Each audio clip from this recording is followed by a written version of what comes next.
কাঁচা সরিষা দিয়ে বরবটি ভর্তা ঠান্ডা ঠান্ডা ওয়েদারে ঝাঁঝালো কিছু থাকলে অনেক বেশি ভালো লাগে। হ্যালো এভরিওয়ান, আসসালামু আলাইকুম। আজকে না একটু বৃষ্টি পড়তেছে, আর এই বৃষ্টির মধ্যে একটু গরম কিছু খেতে কিন্তু অনেক বেশি ভালো লাগবে, তাই না? তাই আজকে তৈরি করব কাঁচা সরিষা দিয়ে বরবটি ভর্তা। আশা করব পুরো ভিডিও জুড়ে সাথে থাকবেন, আর অবশ্যই একটি লাইক দিয়ে পুরো ভিডিও দেখার অনুরোধ রইল। প্রথমে আমি যেটা করব, শাক ভাজি করব। এর জন্য লাল শাকের মধ্যে কাঁচা মরিচ লবণ দিয়েছি। আর অন্য দিক দিয়ে যেটা করব, বরবটি ভর্তা করব। এই জন্য আমি বরবটি, কাঁচা মরিচ, পেঁয়াজ, রসুন সব কিছু নর্মালি পরিমাণ মতো নিয়ে এবার একটা ফ্রাই প্যানের মধ্যে দিয়ে দিয়েছি। দেখতেই পাচ্ছেন লাল আর সবুজ দুই ধরনের কাঁচা মরিচে নিয়েছি। এখন একটু পানি দিয়ে দিব আর পরিমাণ মতো নুন দিয়ে দিব। আর এই বরবটি, কাঁচামরিচ, পেঁয়াজ, রসুন এগুলো না খুব ভালোভাবে সিদ্ধ করে নেব। এর জন্য চুলার আঁচটা ধরিয়ে ঢাকনা দিয়ে ঢেকে দিব। আর অন্য দিক দিয়ে আমার লাল শাকগুলো সুন্দর করে হয়ে যাচ্ছে। আমি এখান থেকে কোনো প্রকার পানি ফালাবো না, একদম শুকিয়ে তারপরে ভাজি করে নেব। আর এই তো আমার বরবটিগুলো আমি একটু সুন্দর করে সিদ্ধ করে নিচ্ছি। পানিটা যখন খুব ভালোভাবে শুকিয়ে যাবে তখন আমি এখানে তেল দিয়ে ফ্রাই করব।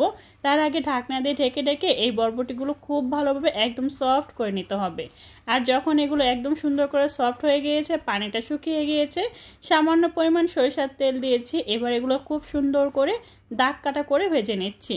যতটা ভালো করে ভাজা যায় এতে করে ততটাই টেস্টি হবে। এবার যেটা করব, একটা পাটা নিয়েছি, খুব ভালোভাবে ধুয়ে এখানে সরিষা নিয়েছি। সরিষাগুলো ধুয়ে স্বাদ মতো নুন দিয়ে খুব ভালোভাবে বেটে নিচ্ছি।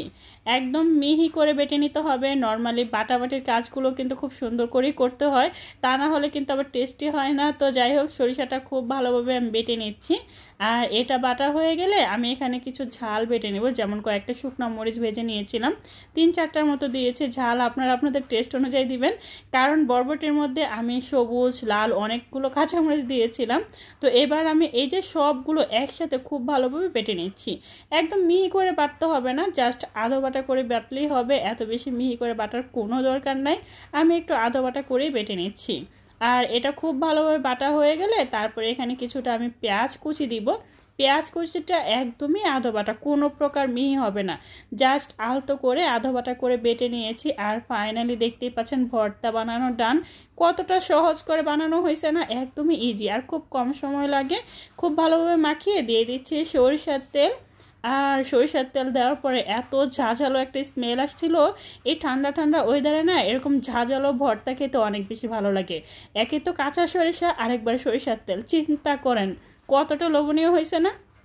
এবার আমি এটা সুন্দর করে সাজিয়ে নিয়েছি, আর তৈরি হয়ে গেল ভীষণ মজার কাঁচা সরিষা দিয়ে বরবটি ভর্তা। এই ভর্তাটা দেখতে যত লোভনীয় লাগতেছে, খেতে কিন্তু তার চাইতে বেশি আম্মি হয়েছিল। আর যে কোনো ভর্তা আমার অনেক বেশি পছন্দ, কারণ আমি একটা ঝালখোর। তো আমি আমার প্লেটটা খুব সুন্দর করে সাজিয়ে নিচ্ছি। ওই যে বলে না, প্রথমে দর্শনদারি, পরে হচ্ছে গুণবিচারী। যে জিনিসটা খুব সুন্দর করে সাজিয়ে গুছিয়ে নেবেন, সেটা যেটাই হোক না কেন সেটা খেতে কিন্তু ভীষণ ভালো লাগে, বা ওই বিছানার মধ্যে ঘুমাইতেও ভালো লাগে। যাই হোক, আমি সবসময় সাজিয়ে গুছিয়ে নিতে একটু বেশি পছন্দ করি।